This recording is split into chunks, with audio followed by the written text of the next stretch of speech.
सुनीति मैया से अपनी कह रहे कि मैया अब उसने कहा है ना जाने तो मैं जाऊंगा। मत फिकर न मेता करियो, मुझ मोड़ मोहिना देखियो। मत फिकर मेता, क्या कह रहे, मैं जा रहा हूं, मेरी फिकर मत करना। उसने तपस्या के लिए कहा ना, मैं करूंगा तपस्या। मत फिकर न माता करियो, मुख मोड़ मोड़ मत देखियो। मत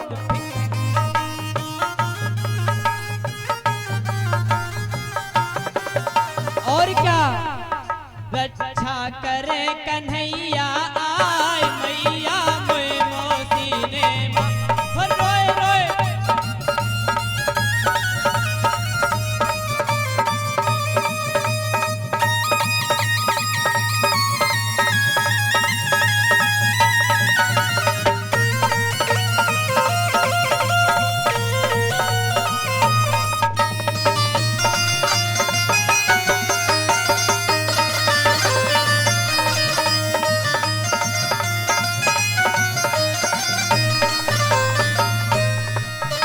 और क्या, समझाई रही महतारी, समझाई रही महतारी, मत देखो तुम ब्रह्मचारी।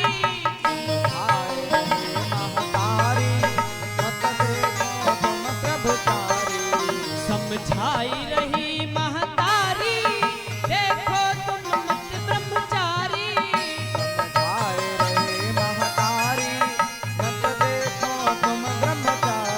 दर्शन करी है रक्षा आय मैया मोई मोसी ने रोए रोए। कहे गुरु महाराज मैया मोई मोसी ने मारो। रोए रोए कहे गुरु महाराज मैया मोई मोसी ने मारो। रोए रोए कहे गुरु महाराज मैया मोई मोसी ने मारो।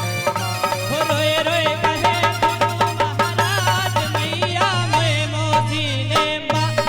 रोए रोए कहे रोए रोए कहे गुरु महाराज मैया मोई मोसी ने मारो।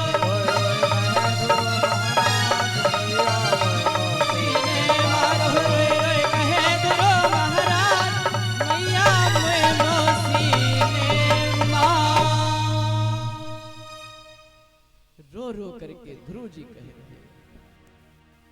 कि मैया मुझे मौसी ने, आपने कहा कि क्या दिया ना, उन्होंने मुझे डांट के भगाया, ऐसा कहा। अब ध्रुव जी ने सारी बात बता दी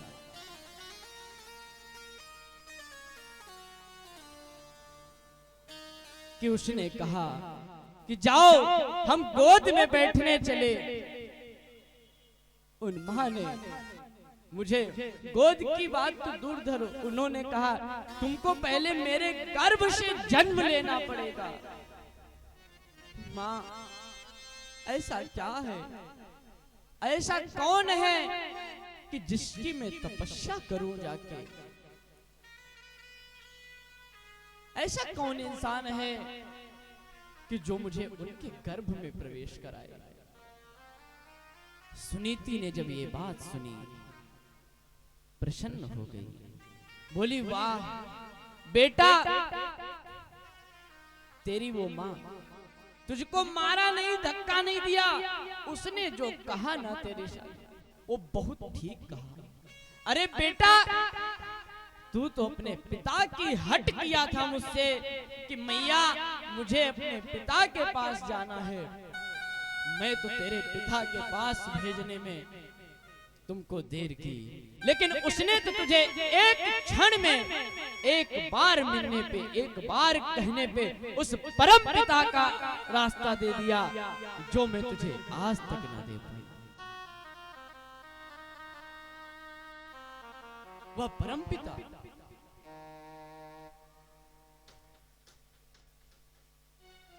बेटा ठीक कहा है, तुम जाओ तपस्या करो जाके, वन जाओ, वहीं तुमको वो परम पिता मिलेंगे।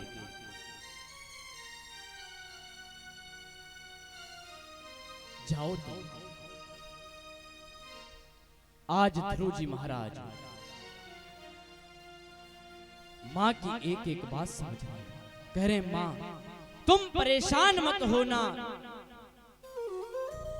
तुम मेरी कलह मत करना, मैं जाऊंगा और अवश्य प्राप्त कर लूंगा, मुझे बस आशीर्वाद दीजिए।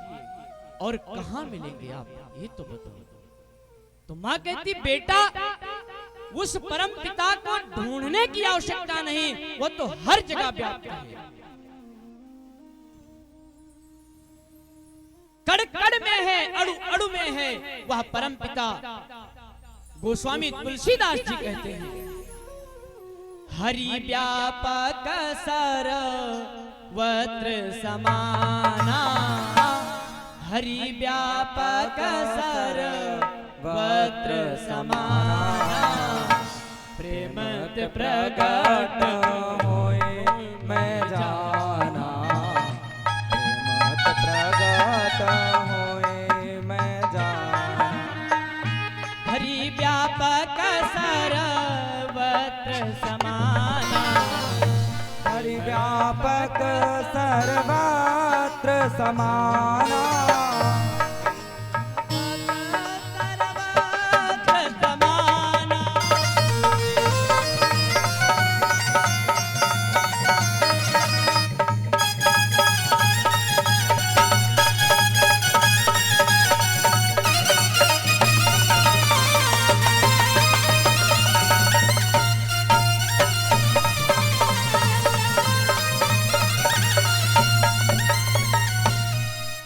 हरि व्यापक सर्वत्र समाना, प्रेमत प्रगट हो। अरे वो तो हर जगह सब कहीं सर्वत्र यानी हर स्थान पर मिलेगा। ढूंढो तो सही उनको। ये हमारी जो आंखें हैं ना उन्हें देखने में देर करती हैं। तेरी अखियां है जादू भरी, तेरी अखियां है जादू भरी, बिहारी जी मैं कब से खड़ी, तेरी अखियां है जादू भरी, बिहारी जी मैं कब से खड़ी।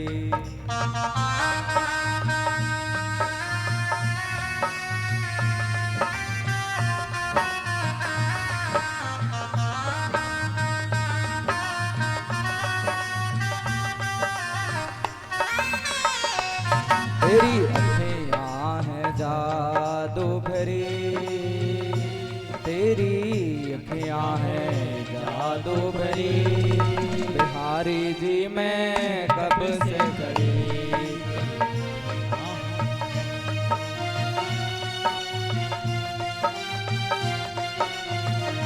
मैं तो तेरे ही द्वार पड़ी,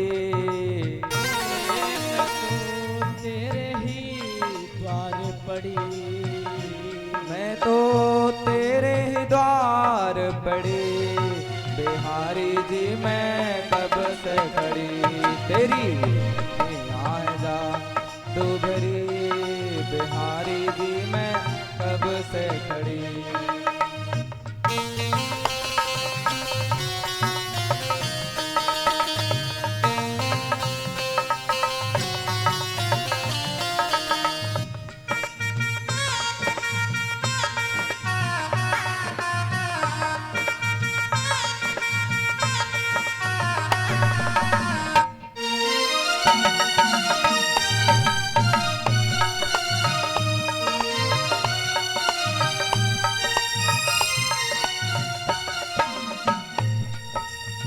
सुन लो मेरे श्याम सलोना, तुमने मुझे पर कर दिया टोना।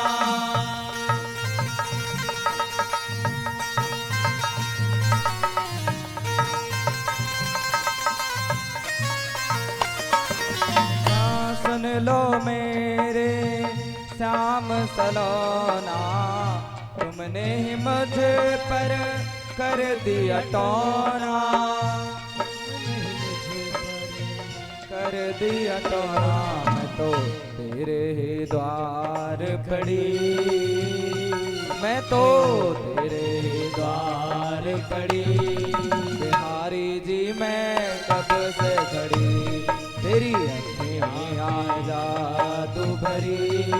बिहारी जी मैं कब से खड़ी।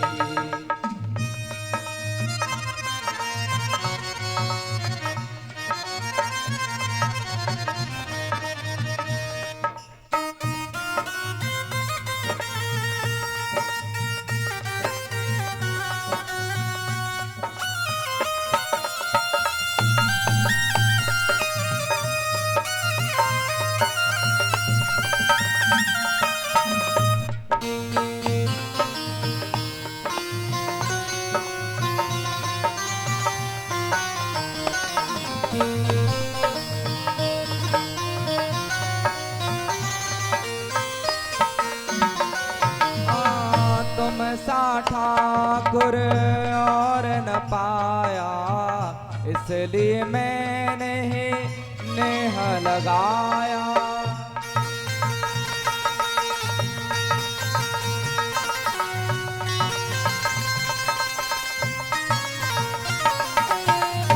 तुम सा ठाकुर और न पाया, इसलिए तुमसे नेह लगाया।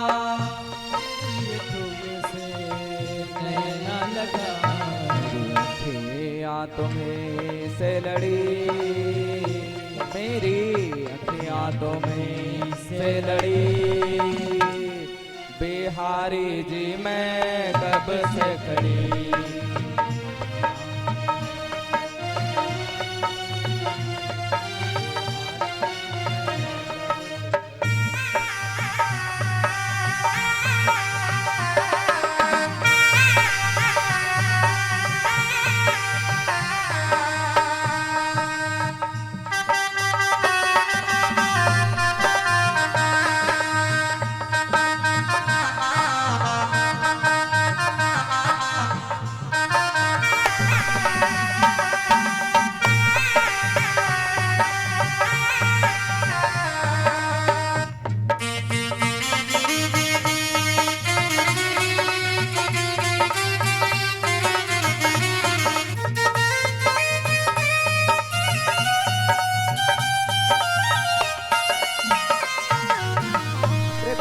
करो हरे दास के सामे, बाके बिहारी अंतर्यामी।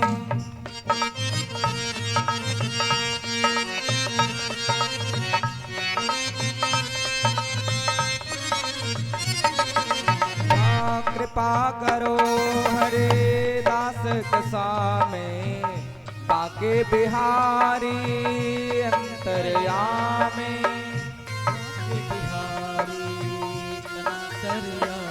मेरी टूटे ना भजन की लड़ी, मेरी टूटे ना भजन की लड़ी। बिहारी जी मैं कब से खड़ी, मेरी अखियाँ जादू भरी। बिहारी जी मैं कब से खड़ी, तेरी अखियाँ जादू भरी।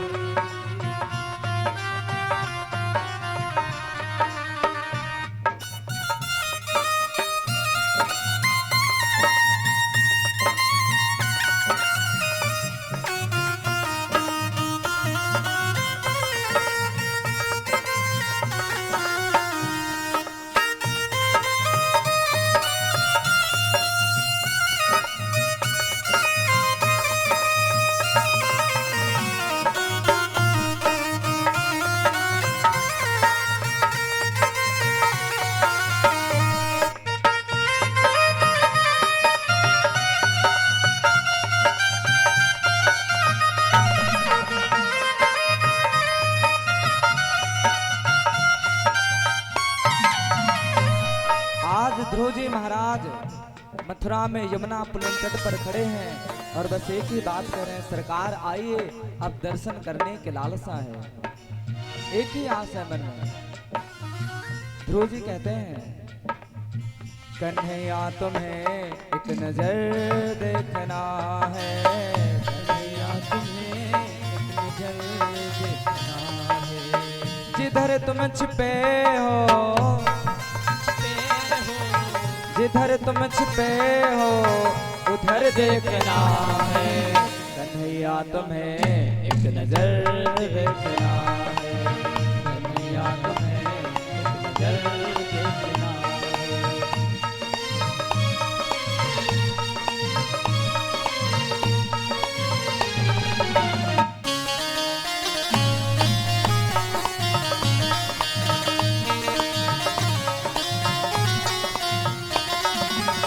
विदुर भेलनी के जो घर तुमने देखे, विदुर भेलनी के जो घर तुमने देखे, विदुर भेलनी के जो घर तुमने देखे, विदुर भेलनी के जो घर तुमने देखे, तो तुमको हमारा भी,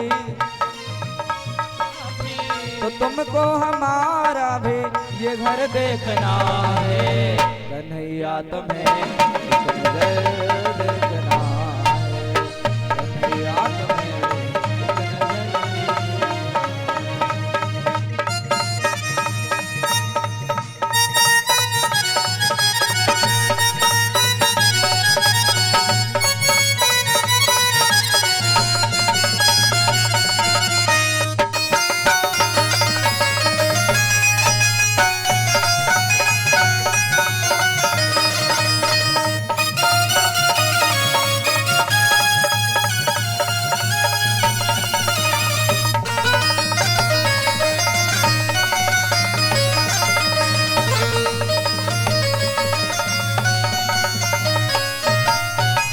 उबारा था जिस घर से गीत और गज को, उबारा था जिस हाथ गीत और गज को, उबारा था जिस घर से गीत और गज को, उबारा था जिस हाथ गीत और गज को, हमें उन हाथों का, हमें उन हाथों का हुनर देखना है, कन्हैया तुम्हें एक नजर देखना है, खबरिया तुम्हें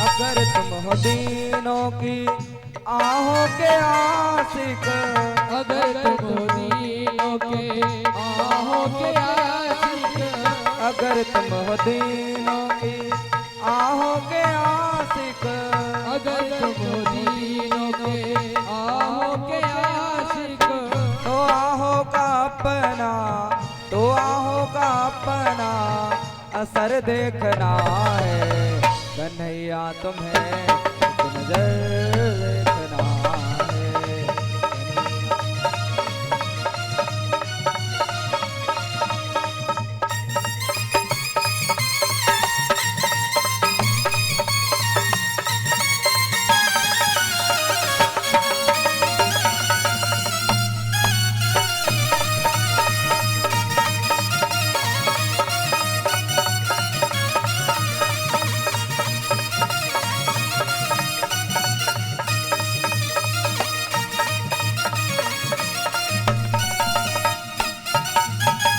टपकते हैं दृग बिंदु तुमसे ये कह कर,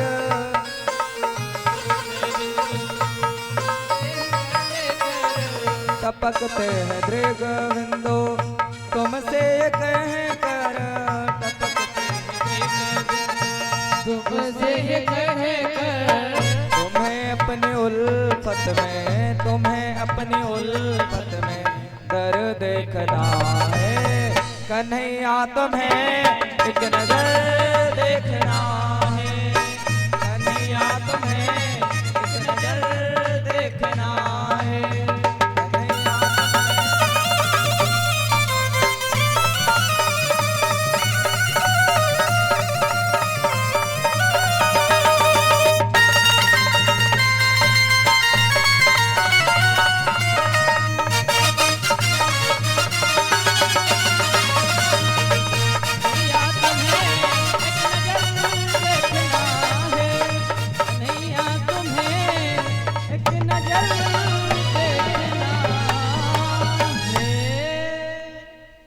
कृष्ण कन्हैया लाल की, वृंदावन धाम की, वृषभानु के जमाई की।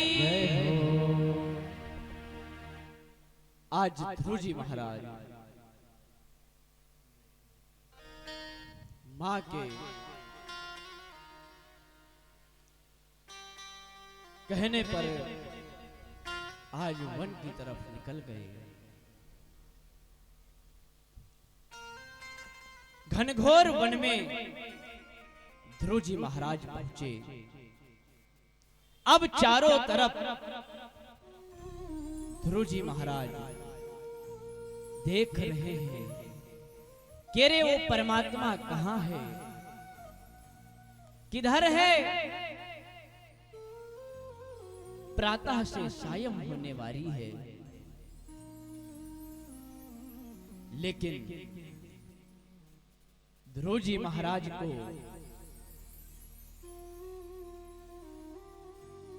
भगवान के दर्शन नहीं हुए और ये तो सच है कि जब कोई भागवत भक्त अपनी भक्ति निष्ठुरता के साथ भगवान को प्राप्त करने चलता है ना, तो अवश्य उसे भगवान मिलते हैं। स्वयं भगवान तुम्हारे सामने नहीं आएंगे, लेकिन सहारा बता देंगे।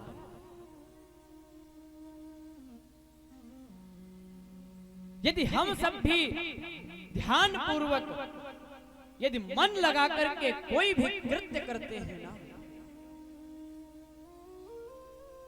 तो अवश्य वह पूर्ण होता है। बेमन के यदि करेंगे तो नहीं होगा। तो ध्रुवजी महाराज क्षत्रिय कुमार हैं, और भैया क्षत्रियों का तेज बहुत है। अहो तेजः क्षत्रियाणाम मान भृंगम अमृष्टताम। अपने मान आन मान शान मर्यादा के आगे सब कुछ त्याग। अपनी मान है उनको, मान भ्रंग ना हो जाए, इसलिए आज भगवान को प्राप्त करने चलिए। 5 वर्ष की आयु का बालक आज भगवान को पाने चला। भगवान मिलते हैं, अवश्य मिलेंगे, लेकिन भगवान भी भैया परीक्षा बहुत लेते हैं। भक्त की परीक्षाएं बहुत होती हैं,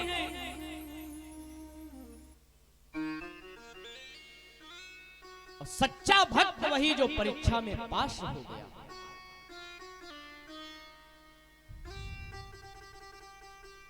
ध्रुवजी महाराज सब कुछ छोड़ के त्याग के आए हैं कि अब भगवान को प्राप्त करके ही रहेंगे, भले ही हमारे प्राण चले जाएं। चारों तरफ उस जंगल में भ्रमण कर रहे हैं और चारों तरफ देख रहे हैं, ढूंढ रहे हैं कन्हैया को, श्याम को ढूंढ रहे हैं। कैसे ढूंढ रहे हैं? यही कह रहे हैं, वृक्षों से कह रहे हैं, पेड़ पौधों से कह रहे हैं, बताओ कहाँ मिलेंगे श्याम, बताओ कहाँ मिलेंगे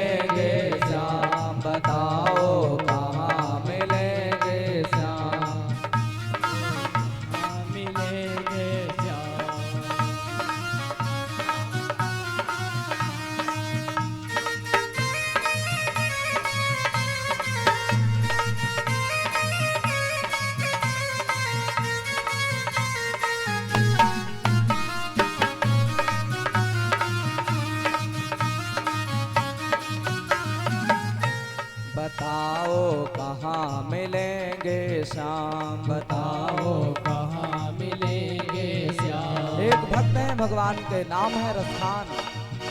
गए पान वाले के दुकान में पान खाने के लिए, और उनकी दुकान में ठाकुर जी का एक चित्र लगा हुआ है। चित्र को जो ही देखा, भगवान नंगे पैरों से खड़े हैं, बाल छवि है।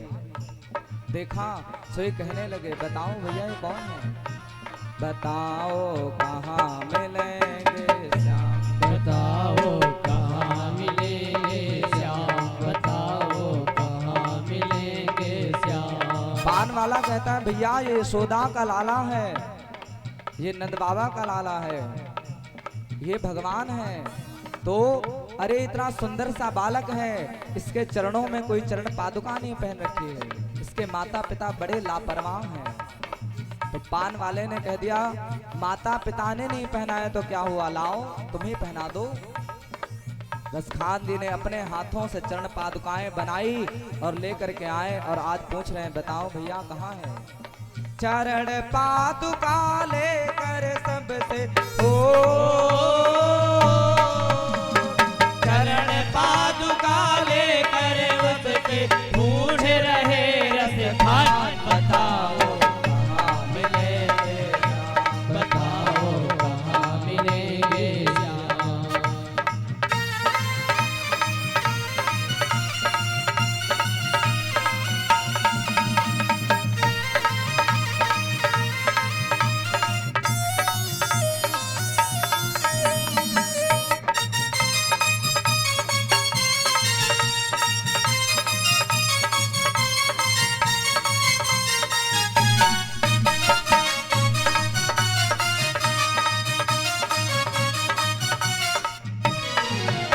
आज रसखान जी पूछ रहे हैं, बताओ भैया कन्हैया कहाँ है? पान वाले ने कह दिया कि अभी तो यही था, अब कहाँ चला गया पता नहीं। रसखान जी अब जिससे मिलते हैं सबसे पूछ रहे हैं, भैया बताओ वो श्याम कहाँ मिलेगा, वो बालक कहाँ मिलेगा? लोगों ने कहा कि तुम जिसके बारे में पूछ रहे हो उसका होलिया तो बताओ कि वो दिखता कैसा है। आज रसखान जी ने जो छवि देखी उसी को प्रस्तुत कर दिया। वो नन्हा सा बालक है, सांवली सी सूरत है, बाल घुंघराले उसके, पहनता मोर मुकुट है, बाल घुंघराले उसके, पहनता मोर मुकुट है। नैन उसके कजरारे, हो हाथ नन्हे से प्यारे, जय बाज पैजनिया पग में, बड़े दिलकश है नजारे। बाल में जमिया उसके, बड़े दिलकश है नजारे। घायल कर देती है उसकी ओ घायल कर देती है उसकी छोटी सी मुस्कान, बताओ कहाँ मिलेंगे श्याम, बताओ कहाँ मिलेंगे श्याम।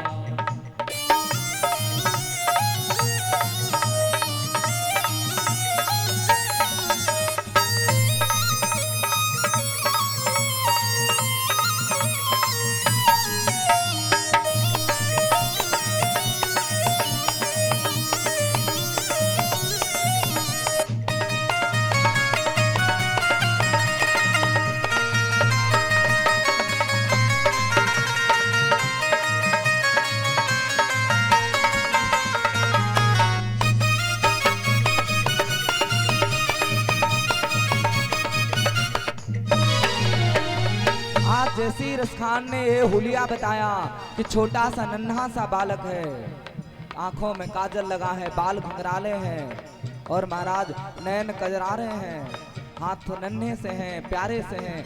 जैसे ही ये हुलिया बताया तो सामने वाला समझ गया। अब सामने वाला कह रहा है, समझ में आया जिसका पता तो पूछ रहा है वो बाके बिहारी जिसे तू ढूंढ रहा है। वो है बाके बिहारी जिसे तू ढूंढ रहा है। कहीं वो श्याम कहाँ था, कहीं वो कृष्ण मुरारी, कोई सांवरिया कहता कोई गोवर्धन धारी। कोई सांवरिया कहता कोई गोवर्धन धारी। नाम हजारों ही हैं उसके हो, नाम हजारों ही है उनके। कई जगह पर धाम बताओ कहाँ मिलेंगे श्याम, बताओ कहाँ मिलेंगे श्याम।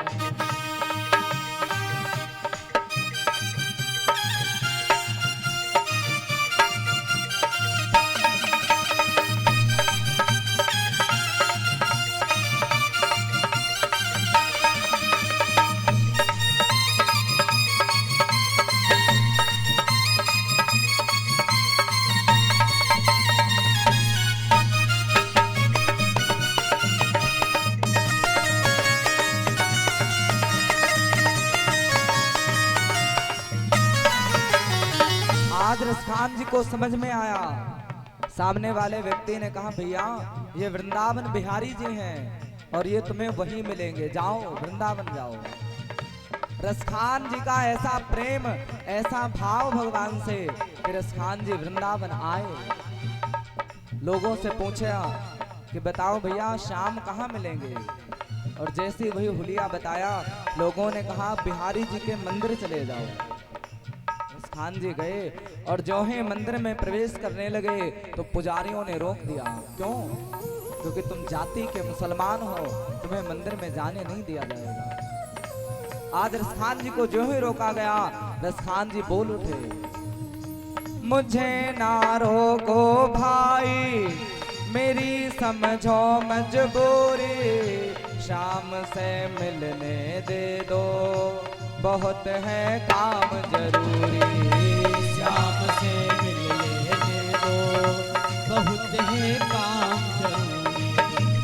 और यदि मिलने नहीं दोगे तो रसखान जी को मिलने जब नहीं दिया गया तो बैठ गए, सीढ़ियों पर बैठे हैं, राह देख रहे हैं कि कभी तो आएंगे हमारे सांवरे सरकार, और जब आएंगे बाहर तभी हम उनको चरण पादुकाएं पहनाएंगे। यही भावना रखते हुए और बस सीढ़ियों पर बैठ गए। सीढ़ियों पे मंदिर की डाल कर अपना डेरा, कभी तो घर के बाहर आएगा शाम मेरा, कभी तो घर से बाहर आएगा श्याम मेरा।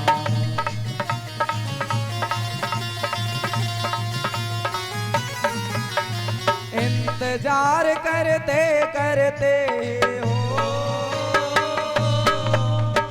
इंतजार करते करते ही सुबह से हो गई शाम, बताओ कहाँ मिलेंगे, बताओ कहाँ मिलेंगे श्याम।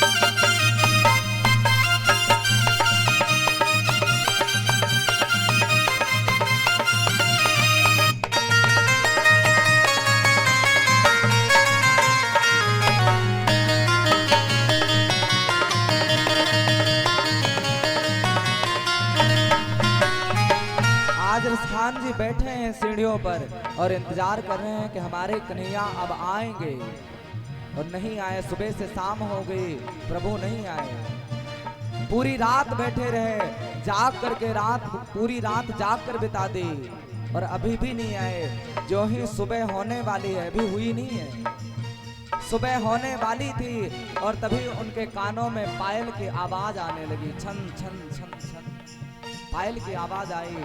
चारों ओर घूम कर देख रहे हैं कौन हो। हाँ, जाग कर रात बिताई, सुबह होने को आए, तभी उनके कानों में हुई आहट सी आई।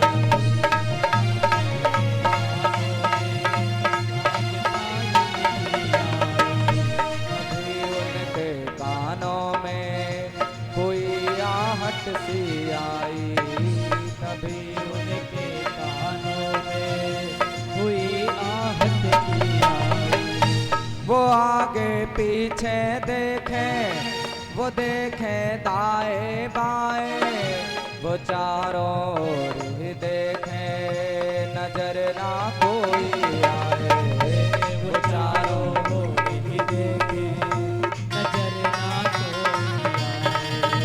वो चारों ओर ही देखे नजर ना कोई आए। झुकी नजर तो कदमों में ही हो, झुकी नजर तो कदमों में ही बैठा था नाना साहब, बताओ कहाँ मिलेंगे श्याम।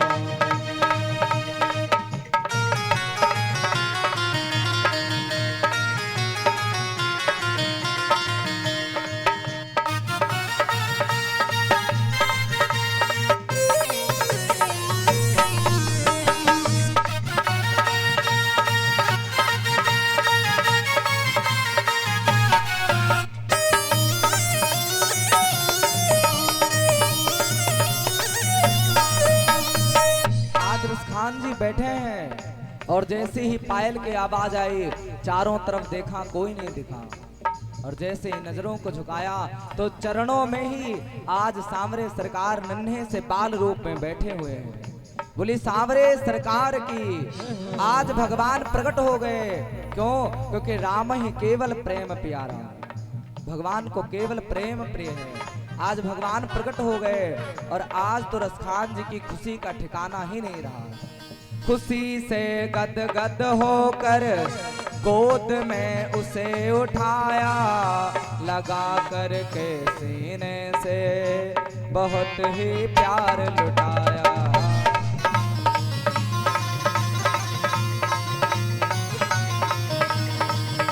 लगा कर के सीने से बहुत ही प्यार लुटाया। और महाराज जो ही गोद में उठाया और देखा कि पहला काम क्या किया जाए, चरण पादुका हम इतनी दूर से लेकर के आए हैं तो पहना भी दें। जैसी रसखान जी ने चरणों की ओर देखा तो नजारा वो दृश्य ऐसा देखा, रसखान जी रोने लग गए। पादुका पहनाने को पाव जैसे ही उठाया, नजारा ऐसा देखा कलेजा मुँह को आया। नजारा ऐसा देखा नजारा मुझ को आया। नजारा ऐसा देखा कलेजा मुँह को आया। नजारा ऐसा देखा कलेजा मुझ को आया। रसखान जी ने देख लिया कि आज भगवान के पैरों में कांटे चुभे हैं, छाले पड़ गए हैं, रक्त आ रहा है, खून निकल रहा है। रसखान जी रोने लगे। क्यों? कांटे चुभ चुभ करके घायल हो, कांटे चुभ चुभ करके घायल हुए थे नन्हे पाँव। बताओ कहाँ मिलेंगे श्याम, बताओ कहाँ मिलेंगे श्याम।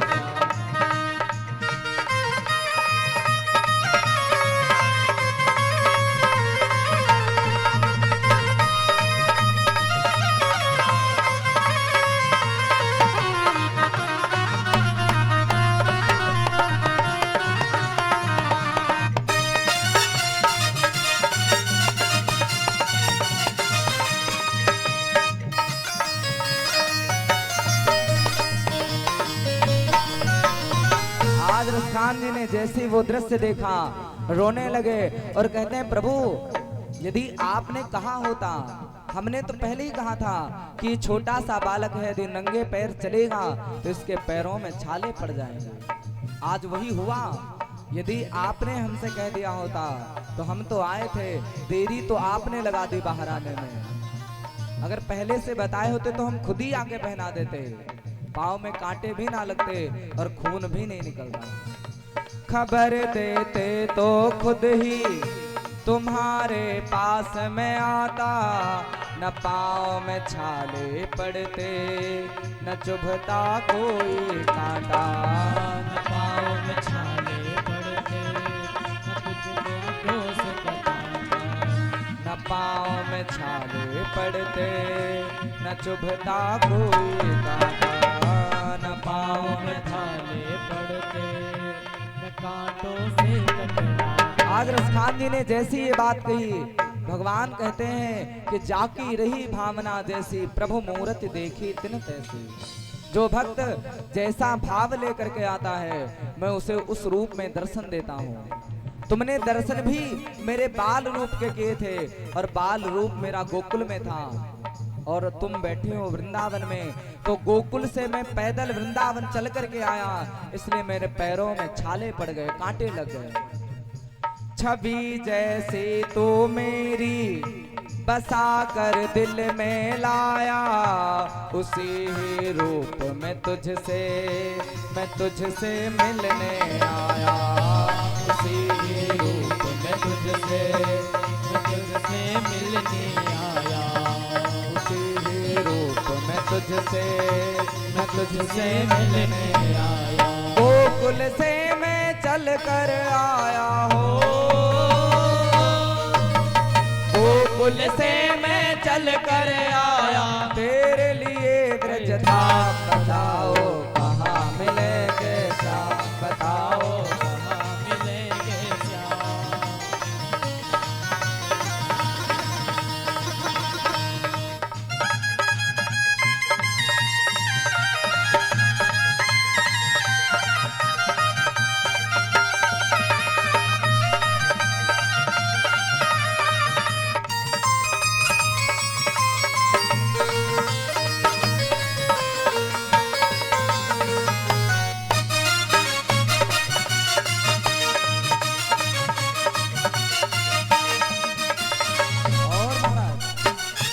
जैसी ये बातें रसखान जी ने सुनी, आज रसखान जी कह रहे हैं, शाम के बातें सुनकर कभी वो हुआ दीवाना। कहा बस मुझको दे दो तेरे चरणों में ठिकाना। कहा बस मुझको दे दो तेरे चरणों में ठिकाना। तो मालिक है दुनिया का ये मैंने जान लिया है। लिखूंगा पद तेरे ही आज से ठान लिया है। लिखूंगा पद तेरे ही आज से ठान लिया है। वो रसखान जो मूर्ख थे, महाराज ज्ञान नहीं था, पढ़े लिखे नहीं थे, भगवान की कृपा ऐसी हुई कि उन्होंने बड़ी बड़ी रचनाएं कर दी जो आज हम लोग गाते हैं।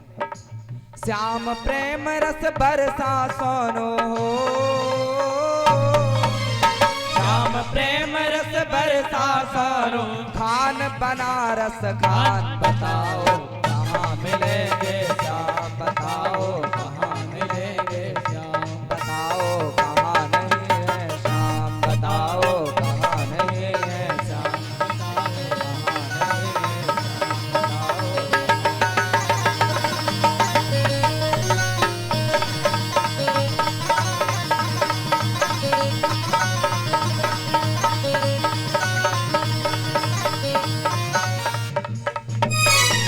है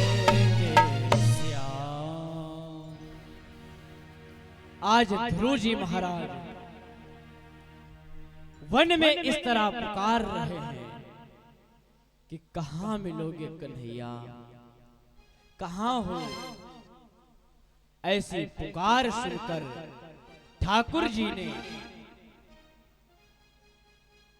श्री नारद जी महाराज को भेज दिया, क्योंकि जब भगवत भक्त निकलता है ना तो भगवान मार्ग पहले ही बता देते हैं। आज नारद जी आए और घनघोर वन में देखा कि एक बालक डोल रहा है। पूछे, भैया आप कौन हो, कहां जा रहे हो? श्री ध्रुव जी महाराज जैसे ही देखे कि एक संत खड़े हैं हमारे सामने, ध्रुव जी महाराज दंडवत गिर गए, प्रणाम किया। नारद जी ने पूछा, बेटा आप कौन हो और कहां जा रहे हो? ध्रुव जी महाराज ने कहा, महाराज जी मैं ध्रुव और मैं जा रहा हूं भगवान को प्राप्त करने। नारद जी ने कहा, बेटा भगवान कोई खेल थोड़ी ना है, भगवान ऐसे नहीं मिलते। अरे जाओ, अभी तुम पढ़ने लिखने वाली, जाओ। अच्छा क्यों चाहते हो भगवान को? अब तो नारद ध्रुव जी ने पूरी व्यथा विस्तार से बता दी कि ऐसा ऐसा मेरे साथ हुआ है। अपनी माँ के वचनों से मैं आज वन में भगवान को प्राप्त करने आया। नारद जी समझ गए कि देखो कितना तेज है क्षत्रिय का 5 वर्ष का बालक आज माँ के कड़ू वचनों को सुनकर भगवान को प्राप्त करने चल दिया। अवश्य भगवान मिलेंगे, लेकिन लाओ इसकी परीक्षा लेनी चाहिए कि ये भगवान को प्राप्त कर सकता है कि नहीं। भगवान भक्त की परीक्षा अवश्य लेते हैं। आज नारद जी कह रहे, बेटा अंदर मत जाना, अंदर जाओगे बड़े बड़े जानवर हैं, तुम्हें मार डालेंगे, खा जाएंगे, मत जाना। ध्रुव जी ने कहा, बाबा आप ऐसे अपशब्द मत कहो, अरे मुझे तो आप आशीर्वाद दो, मुझे तो जाने दो। मुझे मेरी माँ का आशीर्वाद मिला है, मुझे मेरी माँ ने आशीर्वाद दिया है कि जाओ बेटा तुम्हें भगवान अवश्य मिलेंगे। ये सच है कि जिसको माँ का आशीर्वाद मिल गया उसको फिर किसी दूसरे के आशीर्वाद की आवश्यकता ही नहीं, क्योंकि माँ से बढ़कर कोई संसार में है ही नहीं। माँ शब्द जो है ना सबसे अमूल्य शब्द है। तो ध्रुव जी महाराज कह रहे हैं, बाबा आप अब शब्द मत कहो कि कोई मार देगा, खा जाएगा। अरे आप तो मुझे मार्ग बताओ, आप संत हो, ब्राह्मण हो, और आपका कार्य ही यही है कि किसी को राह दिखाना। अरे महाराज आप मुझे आगे का मार्ग बताइए कि भगवान कहां और कैसे प्राप्त होंगे। ध्रुव जी महाराज ऐसी पुकारे नारद जी से करने लगे। नारद जी समझ गए कि ये पक्का चेला है और इसे भगवान अवश्य प्राप्त होंगे। फिर तो नारद जी ने ध्रुव जी महाराज को द्वादशाक्षर मंत्र दिया है। आज देखो, मैंने कथा प्रारंभ होते ही कही थी कि गुरु बनाना चाहिए। हम सबको गुरु बनाने जाना पड़ता है, लेकिन जिस पे भगवान की कृपा होती है स्वयं गुरु बनने आ जाते। आज भक्त के लिए भगवान ने भेजा, नारद जी आज स्वयं दीक्षा दे रहे हैं ध्रुव जी महाराज को कि जाओ बेटा आज से तुम मेरे चेले। और ये बात भी है, जिसको नारद जी के दर्शन हो गए उसको भगवान अवश्य मिलते हैं। नारद जी ने आशीर्वाद दे दिया और बोले, जाओ यहाँ से सीधे चले जाना मथुरा की ओर, वहां मधुवन नाम का स्थान है, मधुवन में जाकर के तुम तपस्या करो, जाके यमुना का जल ग्रहण करो, वहीं जाके भगवान को भजो। आज भी वह स्थान है मधुवन जाना, मथुरा जाओ, मधुवन में आज भी वह स्थान ध्रुव टीले के नाम से जाना जाता है। जहां पर ध्रुव जी ने तपस्या की थी, आज भी वह टीला बना है मथुरा में। ध्रुव जी महाराज श्री नारद जी को प्रणाम करके आगे बढ़े हैं। चलते चलते आ गए मथुरा की नगरी में, मधुवन में प्रवेश किए। सर्वप्रथम यमुना स्नान किया, प्राणायाम करके आसन लगा करके भगवान का भजन प्रारंभ कर दिया। भूख प्यास लगती है तो यमुना में चढ़े हुए जो फल है ना, यमुना भी आज बालक के रूप में ध्रुव जी महाराज के लिए फल लाती है। जो भी भक्त कोई भी यमुना में फल चढ़ाता है, पुष्प चढ़ाता है, तो यमुना महारानी उसको धीरे धीरे अपनी हल्की धारों से मधुवन के पास लाके, जहां ध्रुव जी महाराज समाधिस्थ अपने भजन कर रहे हैं, वहां पर लाके कर देती कि ये बेटा मेरा भजन कर रहा है, इसे भूख लगेगी, इस जंगल में क्या रखा, इसको यही खा लेगा। आज ध्रुव जी महाराज यमुना के जो चढ़े हुए फल हैं वो खाते हैं। भगवान किस तरह भक्त की सहयोग करता, सहायता करता, रक्षा करता। आज यमुना महारानी भगवान के ही आदेशों से ही ध्रुव जी महाराज को पाल रही है। 1 महीना हो गया ध्रुव जी महाराज को भजन करते करते। ध्रुव जी ने 1 महीना पूर्ण होते ही फल त्याग दिए, खाली जल पीने लगे कि अब मैं जल के सहारे।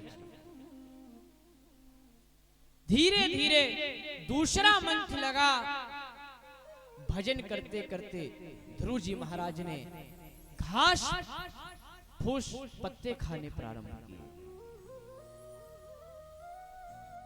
विचार करो, क्या हम सभी एक दिन प्रसाद ना ग्रहण करें तो रहा नहीं जाता। वो 5 वर्ष की आयु का बालक कितना तपस्या कर रहा है। आज धीरे धीरे 3 महीने हुए, ध्रुव जी ने घास फूस खाना बंद किया। इस तरह 4था महीना लगा, ध्रुव जी जो यमुना का जल ग्रहण करते, जल पीना भी बंद कर दिया।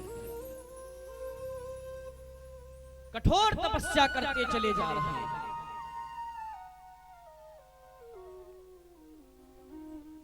धीरे धीरे 5वां महीना लगा,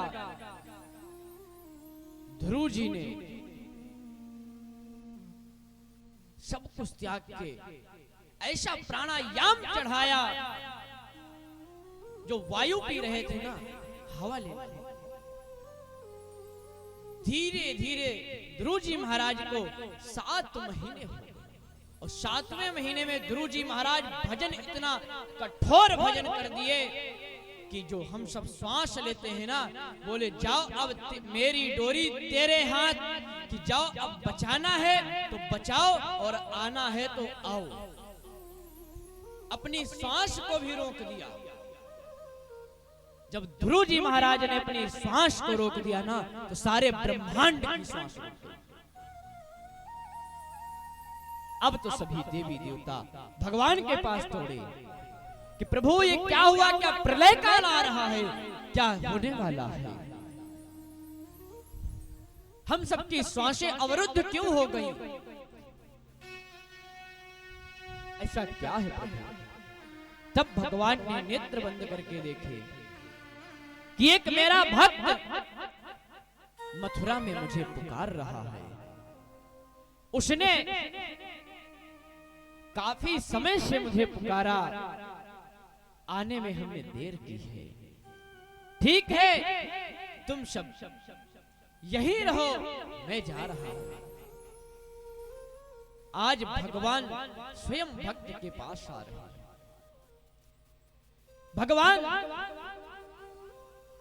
ध्रुव जी महाराज के सामने समक्ष खड़े हो गए आके लेकिन ध्रुव जी महाराज इतनी घनघोर कठोर तपस्या में हैं कि सामने भगवान खड़े हैं और नेत्रों के अंदर जो छवि बसी है ठाकुर जी की वो उसी को देख रहे हैं, और सामने जो साक्षात भगवान खड़े उन्हें नहीं समझ। अब तो गोविंद जान गए कि ये ऐसे नहीं बाहर के हमको देखने वाला, अरे जो झांकी इसके हृदय में विराजमान है, अपनी उस झांकी को हटाना होगा। जब वह झांकी हम लोप करेंगे तब जाके ये नेत्र खोलेगा, तब जाके हमें देखेगा। भगवान ने ऐसा ही किया, अंदर वाली अपनी झांकी को तुरंत लुप्त कर दिया। जैसे ही वह झांकी लुप्त हुई, मानो ध्रुव जी महाराज छटपटाए नेत्र खुल गए उनके।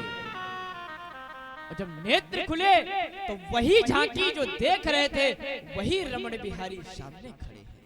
बोल द्वारिकाधीश भगवान की जय हो।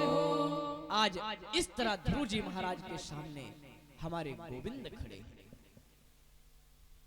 अब तो ध्रुव जी महाराज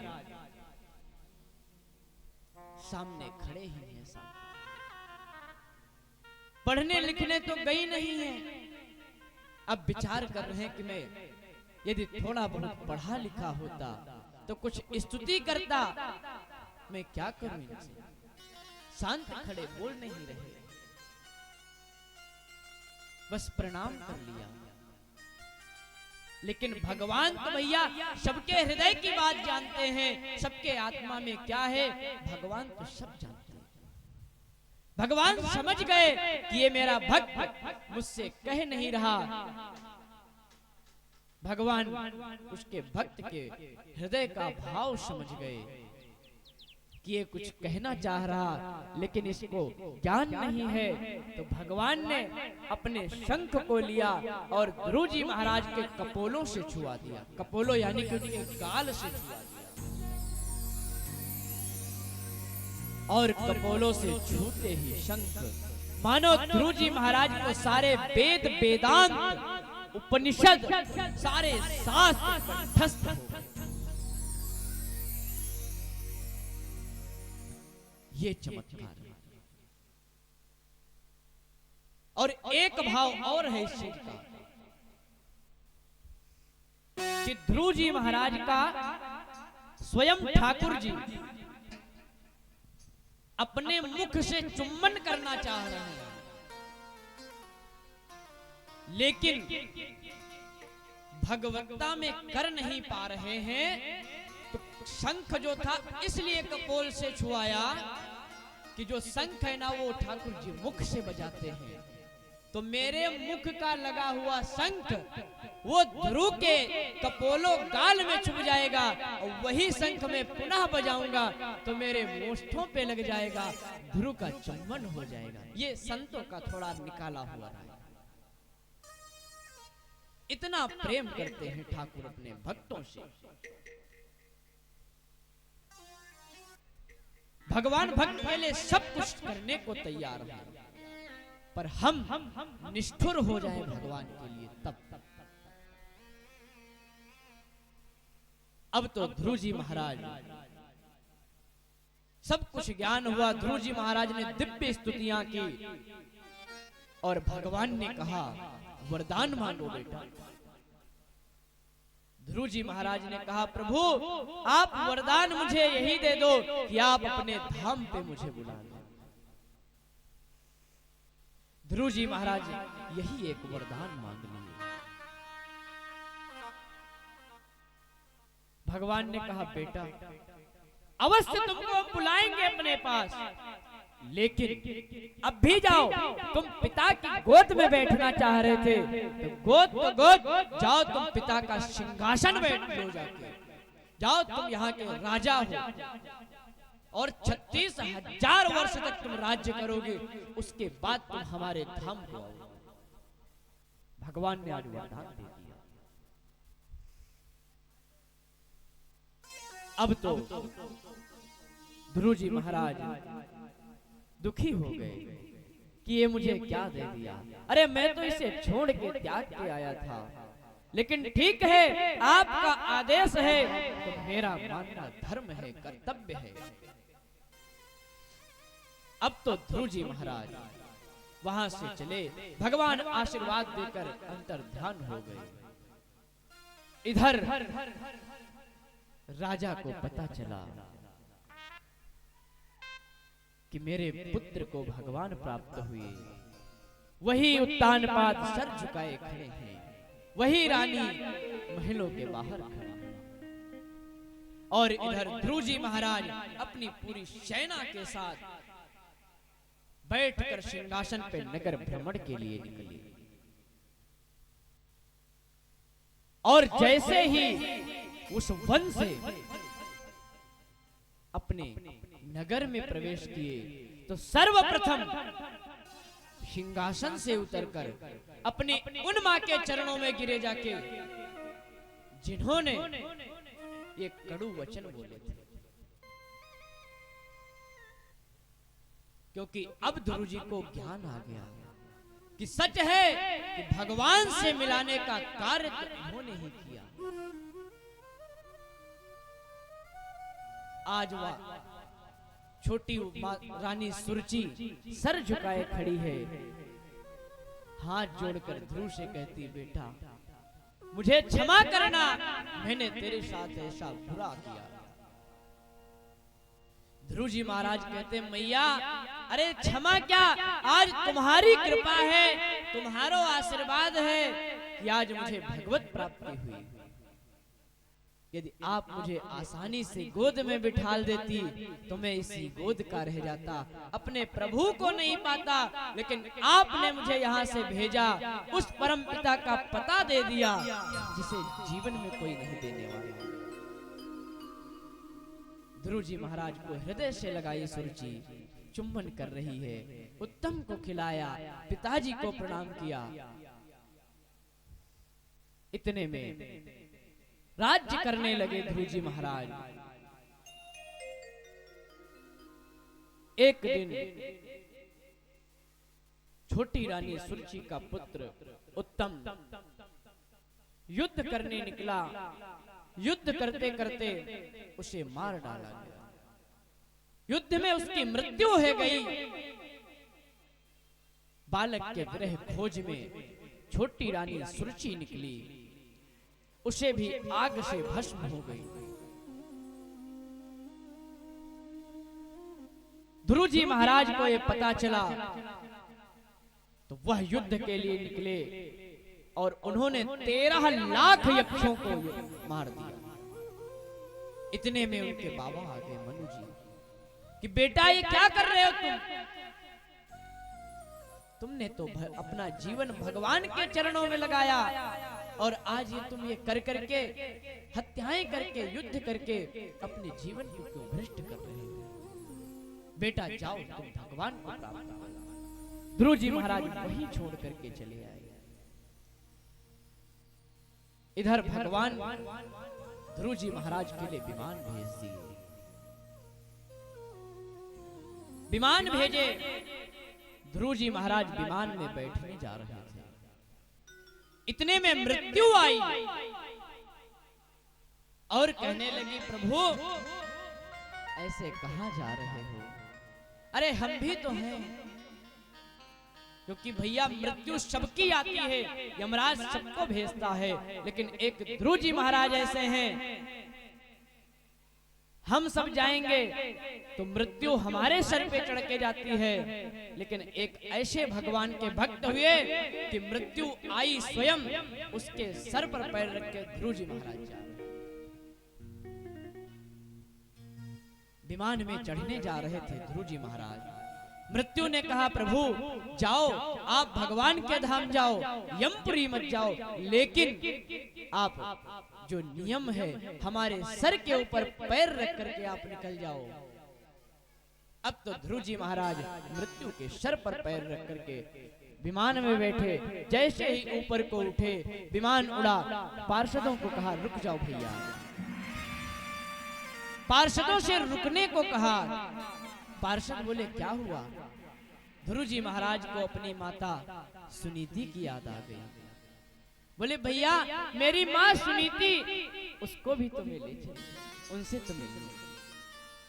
तो पार्षदों ने कहा भैया आप देखो सीधे एक विमान और जा रहा है। बोले हाँ जा तो रहा। बोले उसमें और कोई नहीं, तुम्हारी माँ सुनीति जा रही है। पार्षदों ने विमान को बढ़ाया और माँ को देखकर गुरुजी प्रसन्न हो गए, प्रणाम किया विमान से। आज दोनों भक्त और भगवान का मिलन हुआ। दोनों माँ और पुत्र भगवान के धाम पहुँचे। बोल भक्त वत्सल भगवान की, गोविंद भगवान की। इस तरह आज ध्रुव जी महाराज भगवान के धाम को पहुंचे। आज की कथा को यहीं पर विश्राम। आइए छोटा सा एक भजन पंडित जी के माध्यम से श्रवण करेंगे आप सभी। और एक कंजूसी आप सब थोड़ा कर रहे हैं। यहाँ भगवान की कथा हो रही है, या उत्सव बार बार नहीं मिलेगा आपको। यहाँ शर्म नहीं करनी किसी प्रकार की। हम यहाँ आते हो, आप ठाकुर जी की लीला होती है, आप नृत्य करके भगवान का भजन करो। आप शर्म खाते हो। हमारे ब्रज का एक नियम है, जब हमारे वृंदावन में काऊ छोरी छोरा की शादी होवे ना, तो सर्वप्रथम क्या करके दिखाओ जाए। जाते शादी होवे ना, वहां को ठुमको देखो जाए कि या छोरी नाच पावे कि ना नाच पावे। हमारे ब्रज में तो भैया सब रसिया रसिक बड़े हैं, तो ब्रज में ऐसा कोई आदमी ना जो नाच ना पावे। तो तुम सब भी या समय तो ब्रजवासी हो, क्योंकि हमारे साथ हो। तो मैं तो इस समय वृंदावन धाम ही ये मान रहा हूं। हमारे लिए ये वृंदावन धाम है। तो अपनी तो नहीं सही, अपने ब्रजमंडल की लाज रखो। तो सब लोग खड़े हो जाओ और झूम झूम के भजन का आनंद लेकर नृत्य करेंगे। उसके बाद भगवान की आरती।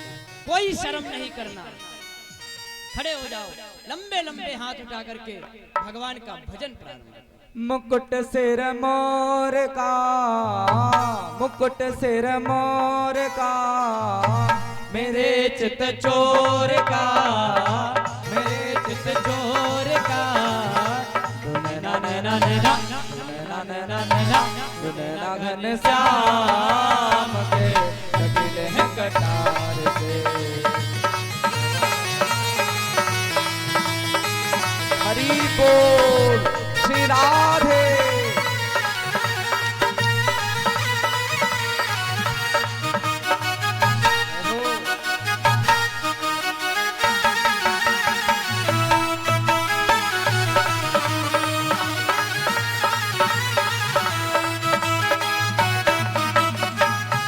मुकुट सिर मोर का, मुकुट सिर मोर का, मेरे चित चोर का, मेरे चित चोर का। दो नैना नैना नैना, दो नैना नैना नैना, दो नैना सरकार के कटिल है कटार के। नैना सरकार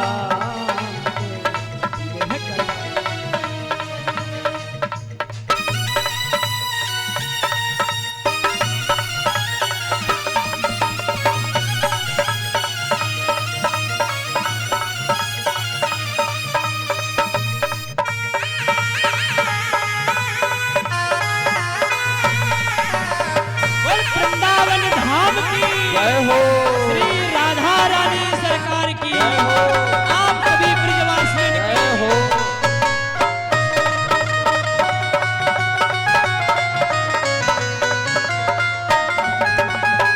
कमल लजाए तेरे नैनों को देख के, लजाए तेरे नैनों को देख के। कमल लजाए तेरे नैनों को देख के, लजाए तेरे नैनों को देख के। हाँ भूली घटाए तेरे कजरे की रेख पे, भूली घटाए तेरे कजरे को देख के। हाँ भूली घटाए तेरे कजरे गिरे खपे भूली घटाए गजर देख के कमल लजाए तेरे नैनों को देख के कमल लजाए तेरे नैनों को देख के भूली घटाए तेरे कजरे गिरे खपे भूली जटाए तेरे गजरे मटोट के कि मुखड़ा निहार के कि मुखड़ा निहार के सचाद गए हार के सचाद गए हार के नैना नैना नैना नैना नैना नैना नैना सरकार के तेरे है कटार के नैना सरकार के तेरे है कटार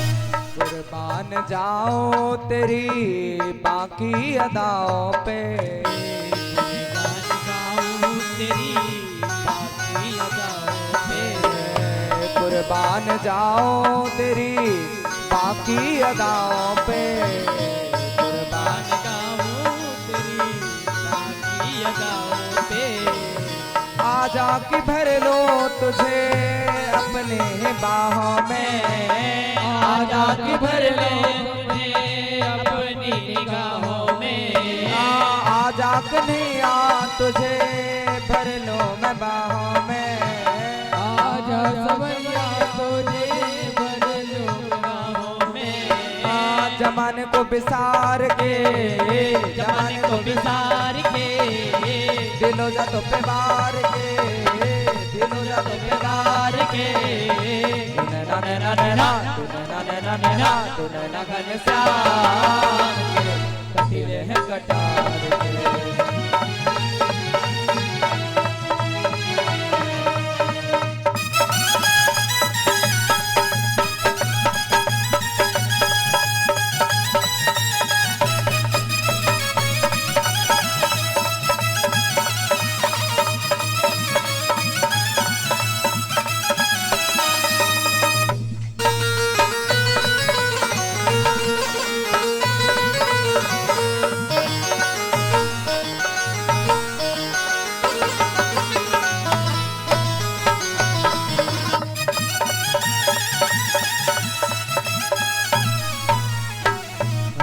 के बिहारी नहीं तुलना तुम्हारी बाके बिहारी नहीं तुलना तुम्हारी रमण बिहारी नहीं तुलना तुम्हारी बाके बिहारी नहीं तुलना तुम्हारी तुम सा न देखा कोई पहले अगारी तुम सा न देखा पहले अनाड़ी तुम सा न देखा कोई पहले अगारी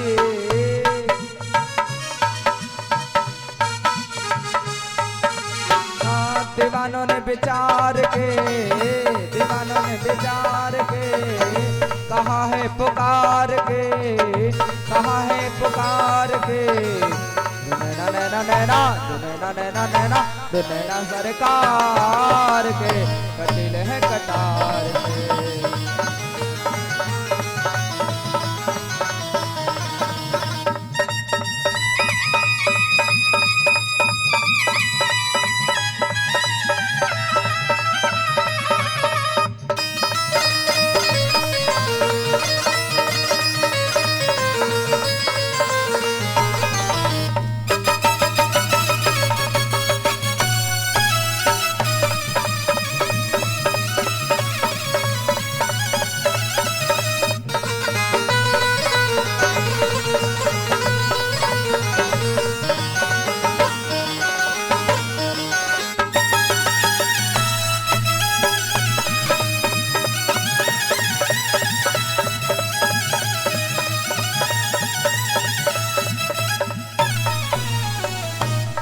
बोले बांके बिहारी लाल की जय। मेजबान जी से निवेदन है, आइए और आकर के भागवत भगवान की आरती करें। हरि ओम चंद्रमा मनसो जात चक्षो सूर्यो अजायत श्रोत्राद्वायुष्य प्राणश्च मुखादग्निरजायत इदगुं हविः प्रजननं मे अस्तु दशवीरगुं सर्वगणगुं स्वस्तये आत्मसने प्रजासने पशुसने लोकसन्या भयसने अग्निः प्रजां बहुलां मे करोत्वन्नं पयोरेतोष्माशु दत्त। जिन माताओं को, जिन भक्तों को भागवत भगवान की आरती करनी है, महाराज जी का आशीर्वाद लेना है, एक एक करके आते जाइए, आरती करिए और दूर से ही प्रणाम करिए। सभी से निवेदन है, महाराज जी को दूर से प्रणाम करिए और आशीर्वाद लेकर के आरती करिए। हाँ, मन में बसा कर तेरी मूर्ति उतारो है गिरधर तेरी आरती। मन में बसा कर तेरी मूर्ति उतारूं मैं गिरधर तेरी आरती। हो हो हो हाँ हाँ। मन में बसा कर तेरी मूर्ति, मन में बसा कर तेरी मूर्ति उतारो है गिरधर तेरी आरती। मन में बसा कर तेरी मूर्ति उतारो मैं गिरधर तेरी आरती।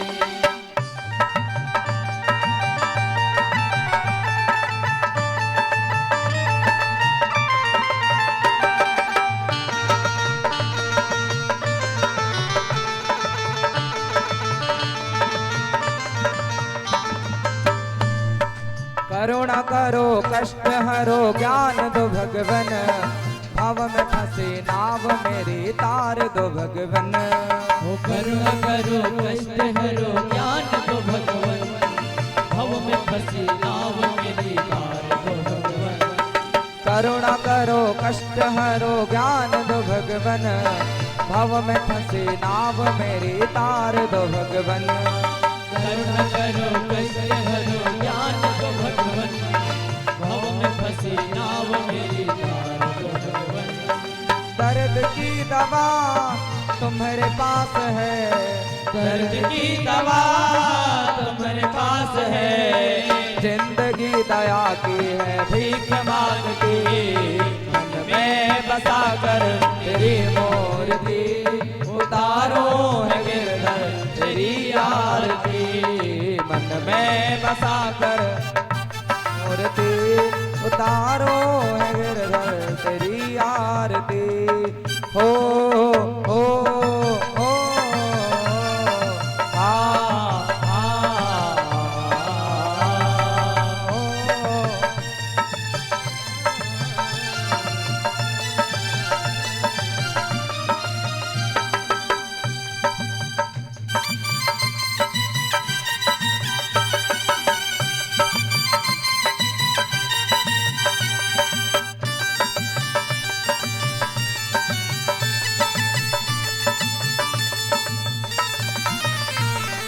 मांगो तुझसे क्या मैं यही सोचूं भगवन, जिंदगी जब तेरे नाम कर दी अर्पण। मांगो तुझसे क्या मैं यही सोचूं भगवन, जिंदगी अब तेरे नाम कर दी अर्पण। मांगो तुझसे क्या मैं यही सोचूं भगवन, जिंदगी जब तेरे नाम कर दी अर्पण।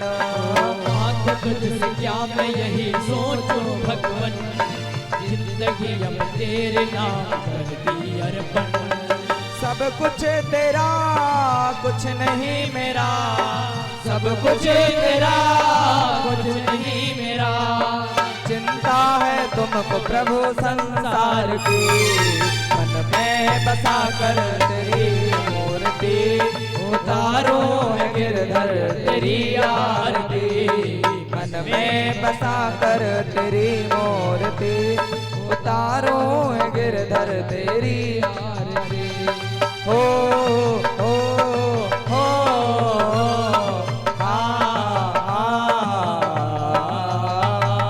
हो हो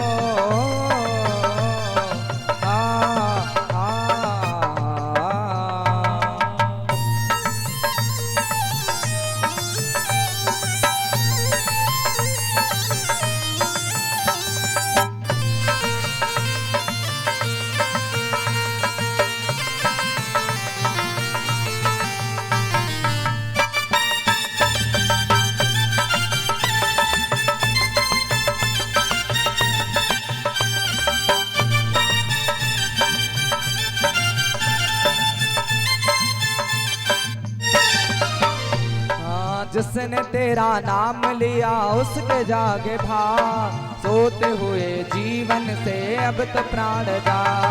जिसने तेरा नाम लिया उसके जागे भाग, सोते हुए जीवन के अब तो प्राण जा। जिसने तेरा नाम लिया उसके जागे भाग, सोते हुए जीवन से अब तो प्राण जा।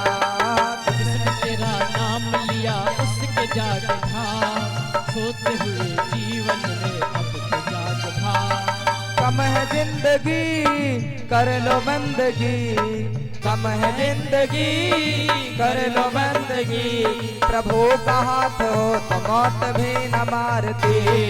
मन में बसा कर तेरी मूर्ति, उतारो गिरधर तेरी आरती। मन में बसा कर तेरी मूर्ति, उतारो गिरधर तेरी आरती।